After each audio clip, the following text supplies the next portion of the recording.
BNP তার জন্য কতখানি প্রস্তুতি নিচ্ছে? বিএনপি আসলে হবে কি যে অন্ততকে কোনো ন্যাশনালিস্ট মা বিক্রি করে না, তারেক রহমান দেশ বিক্রি করবে না। মিত্রতায় ফাটল ধরলো কেন? পলিটিক্সে চিরশত্রুও কেউ নাই, চিরমিত্রও কেউ নেই। কবে আসবেন এই প্রশ্নটা তো নিশ্চয়ই সার্বজনীন। নভেম্বর খুব সম্ভব। নির্বাচন বানচালে একটি ষড়যন্ত্র হচ্ছে। অনেকে নাম বলে না, আমি বাই নেম বলতেছি যে এটা ইন্ডিয়া করাচ্ছে। রাজনীতির এই অস্থির সময় সংকটের কারণ এবং সম্ভাব্য উত্তরণের উপায় খুঁজতে স্টার পলিটিক্সে আজকের অতিথি হয়ে এসেছেন বিএনপি চেয়ারপারসনের উপদেষ্টা ও যুক্তরাজ্য বিএনপির সভাপতি এম এ মালিক। আপনাকে স্বাগত স্টার পলিটিক্সে। থ্যাংক ইউ, আমাকে আমন্ত্রণ জানানোর জন্য ধন্যবাদ। এবং আপনাদের স্টুডিওতে যারা আছে বা কলাকৌশলী যারা বক্তব্য শুনছেন কিংবা দেখছেন সবাইকে আসসালামু আলাইকুম। লন্ডন থেকে মাত্র এসেছেন এবং ভারপ্রাপ্ত চেয়ারম্যানের সঙ্গে নিশ্চয়ই আপনার সাক্ষাৎ হয়েছে আসার আগে। তো আমরা আপনার কাছ থেকে জানতে চাই, কেউ বলছেন কয়েক সপ্তাহ, কেউ বলছেন অক্টোবর, কেউ বলেছিলেন সেপ্টেম্বর, সেই জায়গাতে তিনি কবে আসবেন এই প্রশ্নটা তো নিশ্চয়ই সার্বজনীন বলে আপনারা মনে করেন? এটা আমরাও মনে করি যে এটা দেশের মানুষ ওনার জন্য অপেক্ষা করছে, দলমত নির্বিশেষে মানুষের মনে করে যে, এবং ওনার অনেক কারণেই, কারণ উনি he is a waiting prime minister, সত্যিকার জনগণ মনে করে, আমরাও মনে করি। তো সেই হিসাবে ওনার আসা খুবই জরুরি বাংলাদেশের জন্য। এখন এক্স্যাক্টলি ডেটটা আমি ওনাকে সত্যিকার অর্থে আমিও জিজ্ঞেস করে নিই, তবে আমি যে যতটুকু ফিল করছি নভেম্বর খুব সম্ভব, যে 7ই নভেম্বর আমাদের জন্য একটা ঐতিহাসিক, জাতির জন্য একটা ডে। এখন এটা এখনও আমার মনে হয় যে যদি এটা উনি দেশে এসে এইটাকে জাতিকে অ্যাড্রেস করে এই উপলক্ষে, তাইলে এটা সবচেয়ে ভালো হবে, মানুষ উজ্জীবিত হবে। আমি যদি জাহিদ ভাইয়ের বক্তব্য নিয়েও যদি বলি যে কয়েক সপ্তাহ, তাইলে কয়েক সপ্তাহের মধ্যে নভেম্বরটাই পড়ে। আসার আগে তার সঙ্গে সবশেষ কবে দেখা হয়েছে কিংবা আমি আসা আগের দিনই দেখা করে আসছি। আমি আসছি গতকালকে, আমি শনিবার দিনই আমি ওনার সাথে দেখা করছি। কারণ এটা তো আমার দেশের বাইরে আসলেই ওনার সাথে সাক্ষাৎ করে আসছি, বিকজ যেহেতু উনি চেয়ারম্যান, আমাদের অ্যাক্টিং চেয়ারম্যান, আমি যুক্তরাজ্য বিএনপির প্রেসিডেন্ট এবং চেয়ারপারসনের উপদেষ্টা, সেই হিসাবে আমি অফকোর্স আমি ওনার অপিনিয়নের বাইরে কোনো সময় বা উইদাউট পারমিশন কোথাও যাই না। আপনাদের তরফ থেকে কিন্তু এই শঙ্কা আপনারা প্রকাশ করেছিলেন, আগেও করেছেন, যে নির্বাচন বানচালে একটি ষড়যন্ত্র হচ্ছে। তো যদি নির্বাচনকে, এই যে প্রত্যাশিত নির্বাচন, একে বানচালের এই ষড়যন্ত্র হতেই থাকে, মানে বিএনপির তরফ থেকে আপনারা এটাকে কীভাবে মোকাবেলা করবেন? বিদেশি শক্তি বলে এটা ডিপ্লোম্যাটিকলি অনেকে নাম বলে না, আমি বাই নেম বলতেছি যে এটা ইন্ডিয়া করাচ্ছে। এবং আমি জানি যে এটাতে আমার অনেক কষ্ট হয়, আমার ক্ষতি হয়, কিন্তু সত্যকে সত্যই বলতে হবে।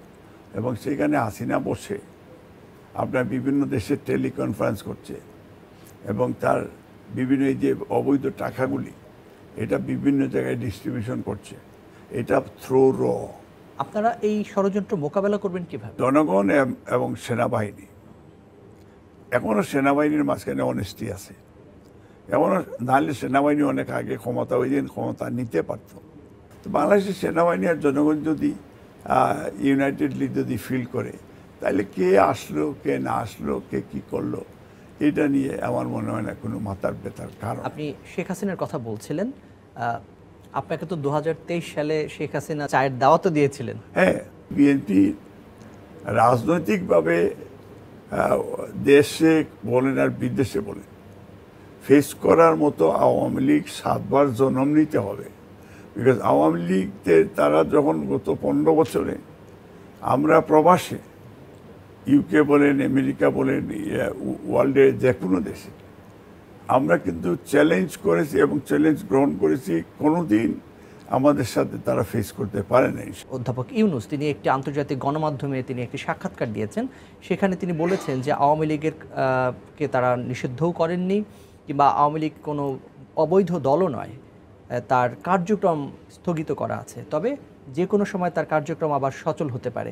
তোমার ডক্টর ইউনূস সাহেব হন আর আপনি হন আর আমি হই, এই রায় দিতে পারবেন না। আওয়ামী লীগের বিচার না হওয়া পর্যন্ত আওয়ামী লীগ মাফিয়া সংগঠন, আওয়ামী লীগ টেররিস্ট সংগঠন, আওয়ামী লীগের মহাপ্রভু হচ্ছে ইন্ডিয়া, দিল্লিওয়ালারা, দিল্লির দাস। তারা ডক্টর ইউনূস প্রথম ক্ষমতা আসে কিন্তু দিল্লির এগেনস্টে স্টেটমেন্ট দিয়েছে। ডক্টর ইউনূস সাহেব যদি বলে তখন উনিই ব্যান্ড করেছেন, কার্যক্রম স্থগিত করেছেন, যে কোনো সময় হয়ে যেতে পারে। যে কোনো সময় যদি পার্লামেন্ট, নতুন পার্লামেন্ট যেটা হবে, যারাই সরকার গঠন করবে তারাই পার্লামেন্টে এই ইস্যুটা ডিল করা উচিত বলে মনে করি। কারণ এইখানে যেহেতু একবার ব্যান্ড হয়ে গেছে, এখন এরা যদি আসে তাইলে রাষ্ট্রের অমঙ্গল হবে, নির্বাচন ব্যাঘাত ঘটবে, মারামারি, কাটাকাটি, হানাহানি, খুন খরাপি, এইসব বিষয় হবে। আওয়ামী লীগ কিন্তু খুন খরাপিতে পারদর্শী। বাংলাদেশের যে বড় বড় অর্জন, বিশেষ করে সংস্কারের ক্ষেত্রে, সেটি বিএনপির হাত ধরেই এসছে। আমরা বাকশাল থেকে বহুদলীয় যে গণতন্ত্র, সেটি বিএনপির প্রতিষ্ঠাতা তিনিই করেছিলেন। ভ্যাট সিস্টেম বিএনপিরই করা ছিল, যেই আইন প্রবর্তনের মধ্য দিয়ে দেশের আয় বহুগুণ বেড়ে গিয়েছিল এক ধাক্কায়। তো এখনও বাংলাদেশে একটি ক্রান্তিকাল অতিক্রম করছে। এখন আমরা চতুর্থ শিল্প বিপ্লব বলি, কিংবা কৃত্রিম বুদ্ধিবৃত্তির যে এক ধরনের প্রতিযোগিতা চলছে, কিংবা পরিবেশ বাঁচানোর যে দাবি, তার মানে যেই ক্ষমতায় আসুক তাদেরকে এই দায়িত্বগুলো নিতে হবে। বিএনপি তার জন্য কতখানি প্রস্তুতি নিচ্ছে কিংবা কতখানি প্রস্তুত? বিএনপি তো আপনার রাষ্ট্র কাঠামোর বিষয়, মেরামত করার বিষয়, এটা ৩১ দফার ভিতরে কিন্তু টোটাল মেনশন করা হয়েছে, এবং কিভাবে রেইনবো নেশন বিল্ড করবেন, এবং আইনের শাসন থেকে শুরু করে, এডুকেশন থেকে শুরু করে, হেলথ সিস্টেম, মানে প্রত্যেকটা সেক্টর কিন্তু ক্লিয়ার। এতে আমাদের বিশ্বাস যে বিএনপির যে এক্সপিরিয়েন্স, একবারে জিয়াউর রহমান, তারপরে ম্যাডাম খালেদা জিয়া যেটা বললেন, তারেক রহমান গত জেলেও গেছেন, তারা অবৈধভাবে করেছে, তারপরে দেশের বাইরে থেকে অনেক লার্ন করেছে। আমাদের বিশ্বাস ইনশাল্লাহ আমরা সবচেয়ে ভালো রাষ্ট্র আমরা উপহার দিতে পারব। এই যে তত্ত্বাবধায়ক সরকার ব্যবস্থার যে এত দাবি, যে এত সংগ্রাম, এটি তো বিএনপি প্রবর্তন করেছে, এবং আবারও বিএনপি পাওয়ারে আসলে, এবং এটা আরেকটা জিনিস, কোনো সরকার কিন্তু বলেনি, উনি বলেছে তারেক রহমান কেউ প্রাইম মিনিস্টার 2 টার্মের উপরে হইতে পারে। আমাদের ভারপ্রাপ্ত চেয়ারম্যান প্রবাসীদের ভোটাধিকারের জন্য উনি লড়াই করেছেন, যেটা সত্যি ঘটনা। এবছরই তো প্রথমবারের মতো তাদের প্রবাসীদের ভোটায় প্রায় 2.5 কোটি প্রবাসী ভোটাররা থাকে, এবং সেই 2.5 কোটি প্রবাসী ভোটাররা ম্যাটার করে। বিএনপির সাফল্যের পাল্লা নিশ্চয়ই অনেক বড়, কিন্তু সমালোচনাও কি নেই? নিশ্চয়ই আছে, অবশ্যই আছে।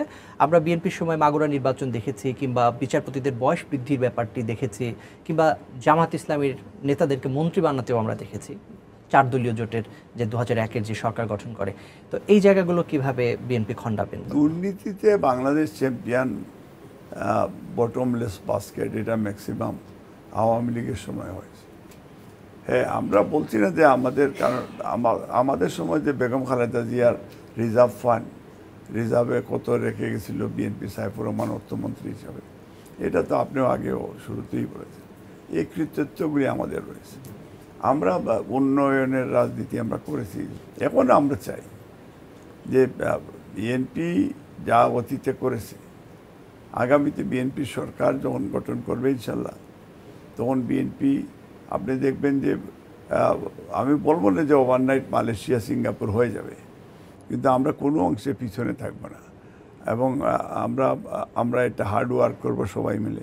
নির্বাচন ফেব্রুয়ারিতে ধরেই রোডম্যাপ ঘোষণা করা হয়েছে, এবং সে অনুযায়ী আপনারাও নিশ্চয়ই প্রস্তুতি নিচ্ছেন। তো সেই ক্ষেত্রে পিয়ার একটি বড় প্রশ্ন ছুড়ে দিচ্ছে। জামাত ইসলামী বলছে দেশে প্রায় 70% মানুষ পিয়ার পদ্ধতি চায়, অপরদিকে বিএনপি বলছে দেশের মানুষ পিয়ারের পক্ষে নয়। এখন আমি যদি ফিল করি যে আমি ইলেকশনে জিততে পারবো না, আমি দলের নেতা, আমি চেয়ারপারসনের উপদেষ্টা, এবং এটা জনগণও কনফার্ম করবে যে আমাকে ভোট দিবে না, এইখানে আমার ওই পিয়ার সিস্টেমের ফ্রাস্ট্রেশনে কাজ করবে। জামাতে ইসলামের যে বড় বড় নেতাদেরকে অন্যায়ভাবে ফাঁসি দিয়েছে, কিন্তু জামাতে ইসলামের কোনো রিয়াকশন আমি দেখি না, তাদের ফিলিংস দেখি না। সাইদি সাহেবকে অন্যায়ভাবে ফাঁসি দিয়েছে, হত্যা করেছে, স্লব পয়জন দিয়েছে। তারা তো দেখি আওয়ামী লীগের নেতাকর্মীকে তারা গ্রাম থেকে শুরু করে শহর পর্যন্ত তাদের দলে নিয়ে যাচ্ছে। ওয়াই? What a hypocrisy. তো দেখতে পাচ্ছি ঢাকা সহ সারা দেশে আওয়ামী লীগের নেতাকর্মীরা কিন্তু মিছিল করছে, ঝটিকা মিছিল করছে। প্রথম দিকে তারা মাস্ক পরে করতো, হেলমেট পরে, এখন প্রকাশ্যেই করছে। আপনি কি মনে করেন যে কেউ তাদেরকে ওয়েলকাম করছে? আপনি সেই ধরনের শঙ্কা? তাদের তো ওয়েলকাম নাম্বার ওয়ান হচ্ছে ইন্ডিয়ান এমবেসিগুলি ঢাকায়, তারা তাদেরকে নার্সিং করছে। সেকেন্ড হচ্ছে ইভেন জামাতে ইসলামের সাথে তাদের ভালো বন্ধুত্ব। তারা নির্বাচনের তারা মনে করে যে জামাতে ইসলামের ভোট দিবে, বিকজ জামাতে ইসলাম এই যে তাদের যাদেরকে ফাঁসি দিয়েছে, এখন জামাতে ইসলাম তাদের কোনো প্রতিশোধ নিচ্ছে না, নিবে না। তো এইসব বিষয়ে একটা আন্ডারস্ট্যান্ডিং হয়তো হয়েছে। জামাত ইসলাম তো আপনাদের দীর্ঘদিনের মিত্র ছিল, তারা মন্ত্রিসভায় ছিল। এই মিত্রতায় ফাটল ধরলো কেন? জামাতে ইসলামের সাথে আমাদের অতীতে যে বন্ধুত্ব আছে, এখনো আছে, ভবিষ্যতেও থাকবে। পলিটিক্সে চিরশত্রুও কেউ নাই, চিরমিত্রও কেউ নেই। আজকে যারাই আমরা একটু ডিফারেন্স মনে করছি, এখন যদি এইখানে আপনি আমাকে সুবিধা দেন, তাতে আমি আপনার সুবিধা যদি নিব না, এই ধরনের তো কোনো কথা। মানে যারা কর্মসূচি দিচ্ছে, রাজপথে আছে, তারা কি এখন আসলে এক ধরনের বার্গেনিং, যদি বলি রাজনৈতিক বার্গেনিং, সেটি জন্যই মাঠে আছে কিনা? আমার দৃষ্টিতে আসন তো এটা দিতে হবে, নিতে হবে। এটা বিএনপি 300 সিটেরও দরকার নেই। বিএনপি যদি মনে করেন যে সরকার গঠন করবে ইনশাল্লাহ, এখন জনগণের মেন্ডেট দিয়ে যদি জামাত ইসলাম মনে হয় তারা সরকার গঠন করবে, তো ভোটে আসে। আপনারা প্রার্থী মনোনয়ন চূড়ান্ত করেননি বা ঘোষণাও দেননি, তবে আমরা বিভিন্ন গণমাধ্যমের খবর যে আপনাদের অনেককে গ্রিন সিগন্যাল দেওয়া হয়েছে। শব্দটা হচ্ছে সবুজ সংকেত আপনারা পেয়েছেন, এবং আপনি নিজেও সিলেট 3 আসন থেকে নির্বাচন করতে চাচ্ছেন। তো আপনি কি কোনো গ্রিন সিগন্যাল পেয়েছেন কিনা? গ্রিন সিগন্যাল এটা আনটিল ফাইনাল না হইলে সবাই রেড সিগন্যালের মাঝখানেই আছে। এখন কর্মীদেরকে একটু উৎসাহ দেওয়ার জন্য আমরা গ্রিন সিগন্যালের কথা বলি।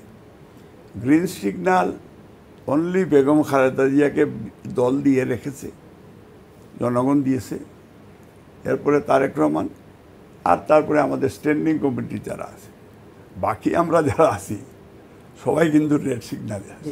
মনোনয়নের বেলায় কিংবা নির্বাচনের সময় অনেকে আসেন, মনোনয়ন নেন, আবার চলে যান, বিশেষ করে যারা বাইরের নাগরিক, বিভিন্ন দেশের নাগরিক, যেটি আমরা এর আগের সরকারে দেখেছি। অনেকে মন্ত্রিসভায় ছিলেন কিংবা সংসদে ছিলেন যাদের বাংলাদেশের নাগরিকত্বই নাই। প্রবাসীদের কোনো কোটা হয় নাই। আমি বাংলাদেশের কোটায় আমি নমিনেশন দেব। আমি এখানকার পাসপোর্ট আছে, আমার এখানকার ভোটাধিকার আমি আছি, এখানে আমার সম্পদ আছে, এখানে আমি ট্যাক্স দিই, তাহলে আমার রাইট আছে। এই রাইটেই আমরা চাই। হ্যাঁ, যাদের সত্যিকার অর্থে এই দেশের পাসপোর্টও নেয় নেই, এটা আওয়ামী লীগের সময় সবগুলি কিন্তু বিদেশি হিসাবে তারা এসে এই চান্স নিয়েছে। বিএনপি আমার মনে হয় এবার প্রবাসীদের যে ভোটাধিকার, যে 2.5 কোটি ভোটার, সেই জন্য হয়তো ফিউচারে প্রবাসীদের এই যে দ্বিকক্ষ বিশিষ্ট পার্লামেন্ট যেটা রয়েছে, এটাতে হয়তো প্রবাস থেকে, যেমন আপনার প্রবাসীদের সন্তানেরা ইউকে, ইউরোপ, আমেরিকা বা মিডল ইস্টে যারা আছে, কেউ আপনার মতো সাংবাদিক, কেউ ডক্টর, কেউ ইঞ্জিনিয়ার, কেউ ব্যারিস্টার, কেউ অ্যাম্বাসেডার, ওয়ার্ল্ডের বিভিন্ন দেশে তারা রিপ্রেজেন্ট করছে, গ্রেট ব্রিটেন বা অন্যান্য দেশকে। এদের এক্সপার্টিস যারা, বিকজ তার বাপ দাদার এই দেশের বংশোদ্ভূত যারা আছে, এদেরকে যদি এই দেশে এনে দেশের কাজে লাগায়, তাইলে দেশের অনেক ডেভেলপমেন্ট, অনেক পলিসিগত দিক থেকে অনেকটা দেশ উপকৃত হবে। জিয়া পরিবারের আর কোনো সদস্য, বিশেষ করে ডাক্তার জুবাইদা রহমান, তার নির্বাচনের ব্যাপারে এক ধরনের আমরা গুঞ্জন শুনেছিলাম যে তিনি নির্বাচন করতে পারেন, কিংবা জিয়া পরিবারের আরও কেউ কোনো সদস্য নির্বাচন করতে পারেন। আপনার কাছে কোনো বার্তা আছে কিনা, বা এরকমের কোনো কিছু হতে পারে কিনা এবার নির্বাচনে? প্রথমত যে ডক্টর জুবাইদা রহমান, উনি আসলে তো আমি বলবো যে ওনাকে আমার নিজের সিলেট, দক্ষিণ জুমা, ফেঞ্চুগঞ্জ, পালাগঞ্জে তাকে আমি ওয়েলকাম করব। কিন্তু মুশকিল হলো যে উনি দেশের এই পলিটিক্সে ওনার সাথে এই ধরনের কথা হয়নি আমার, এবং উনি ইলেকশনের ব্যাপারে আমার মনে হয় না ইন্টারেস্টেড আছে। আমি যেটা মনে করি যে, বা ওনার মেয়র ডক্টর ব্যারিস্টার জায়মান রহমান, হয়তো ফিউচারে জামা বাংলাদেশে যদি আসে কোনো দিন, তার বাবার পরে যদি দেশের জনগণ, হয়তো তাকে আমরা ভবিষ্যতে রিকোয়েস্ট করতে পারি। বাট তারেক রহমানের পরে বিএনপির হালকে ধরবেন, স্বাভাবিকভাবে উত্তর আসে জাইমা রহমান। এটা বলা খুবই মুশকিল হবে, কারণ ব্যারিস্টার জাইমা সে খুব মানে ডেমোক্রেটিক, এবং সে কিছুদিন আগে আমেরিকা থেকেও আমাদের দলকে রিপ্রেজেন্ট করে আসছে। কিন্তু আমার মনে হয় না এই ধরনের, এটা যদি এই দুইজনের কথা ওরা যদি আসে আমরা ওয়েলকাম করব, বাট আমার মনে হয় যে তাদের এই ধরনের কোনো ধরনের এই উৎসাহ ইমিডিয়েটলি আছে, এটাই মনে হয়। 1 বছর পরে আপনি বিএনপিকে কোথায় দেখতে চান? আমার নেত্রী, মাদার অফ ডেমোক্রেসি দেশনেত্রী বেগম খালেদা জিয়া, ইভেন আমি আমার ওয়াইফ আমরা দেখা করতে গিয়েছিলাম, উনি বলেছেন যে আমি যেন আর লন্ডনে না যাই, আমি দেশের মানুষের সেবা করি দেশে থেকে। এটা আমার কাছে একটা বিরাট বড় উৎসাহ, আনন্দ, একটা রিকগনিশন যে আমাকে উনি এই অনারটা দিচ্ছেন। এটা পার্সোনালি আমি গ্রেটফুল। ইভেন 2018 সালেও আমাদের নেতা তারেক রহমান বলছিলেন যে আপনি দেশে যাইতে পারবেন না, যদি যেতে পারতেন তাহলে বলতাম দেশে ইলেকশনে ট্রাই করেন। এইবার আমি ট্রাই করবো ইনশাল্লাহ, যদি দল আমাকে ম্যান্ডেট দেয়, এবং আমি উইনও করবো ইনশাল্লাহ। আমার এই বিশ্বাস, আমি এলাকার মানুষের যে ফিলিংস, ওয়েলকামিংটা, তো আমি সত্যিকারতে আমি দানের শীষের পক্ষে। বাংলাদেশের সব জায়গায় জায়গায় আমি চাইবো, আমি যদি ক্ষুধানাস্তা কিছু নাও পাই জীবনে, অন্তত বিএনপি ফিরে আসুক। বিএনপি আসলে হবে কি যে অন্ততকে কোনো ন্যাশনালিস্ট মা বিক্রি করে না, তারেক রহমান দেশ বিক্রি করবে না, হোয়াট এভার কনসিকুয়েন্স। বিএনপির ভারপ্রাপ্ত চেয়ারম্যান কোন আসন থেকে নির্বাচন করতে পারেন, এরকম কোনো আছে কিনা? উনি তো বগুড়া থেকে, তার বাবার এলাকা, এইখান থেকে তো উনি করবেন। আমি মনে করি যে এইখান থেকে ওনার করা খুবই দরকার। এবং সম্প্রতি শোনা গেল যে বিএনপি চেয়ারপারসন তিনিও নির্বাচন করতে পারেন। আপনারা এই সম্বন্ধে জানেন? ম্যাডামের পক্ষে আমি তো চাইবো ম্যাডাম আরেকটা ইলেকশন করুক, কারণ উনি আপনার দেখা যাবে যে আমি দেখেছি যে ইউরোপিয়ান পলিটিশিয়ান বা ব্রিটিশ পলিটিশিয়ান, এরা 100 বছর বয়সেও আমি দেখছি তারা হাউস অফ লর্ডে রাত্রে 3টায় বক্তৃতা দেয়। আমি বেগম খালেদা জিয়াকে আমি মনে করি যে she is our truly mother of democracy, আমার মা আমাদের। উনি অ্যাটলিস্ট আবার একটা পার্লামেন্টের একটা সদস্য হিসাবে আসলে পার্লামেন্ট প্রাণবন্ত হয়ে যাবে, সারা পার্লামেন্ট দাঁড়িয়ে যাবে, সেই ওনারটা আমি দেখতে চাইছি। তারেক রহমান অনেক ম্যাচিউরড হয়েছেন, ওনার বক্তব্য অনেক প্রশংসনীয়। উনি দেখবেন যে উনি ঠিক ম্যাডামের মতো, জিয়াউর রহমানের মতো কাউকে গালি দিয়ে কথা বলছেন না, এবং খুব সিস্টেমেটিক ওয়েতে খুব সুন্দর পোলাইটলি জেন্টলি বক্তব্য দিচ্ছেন, এবং এটা অ্যাপ্রিসিয়েশন হচ্ছে। বিএনপি পরে আসলে দেখবেন যে রাষ্ট্র সত্যিকার একটা রিল্যাক্সিং সিচুয়েশনে যাবে। আপনাকে অসংখ্য ধন্যবাদ আমাদেরকে সময় দেওয়ার জন্য। আপনাকেও অসংখ্য ধন্যবাদ আমাকে আপনি চুজ করার জন্য, এবং আপনার কলা কৌশলী, আপনার কর্মকর্তা সবাইকে ধন্যবাদ। দর্শক, আজকের মতো বিদায় নিচ্ছি। স্টার পলিটিক্সের সঙ্গেই থাকুন।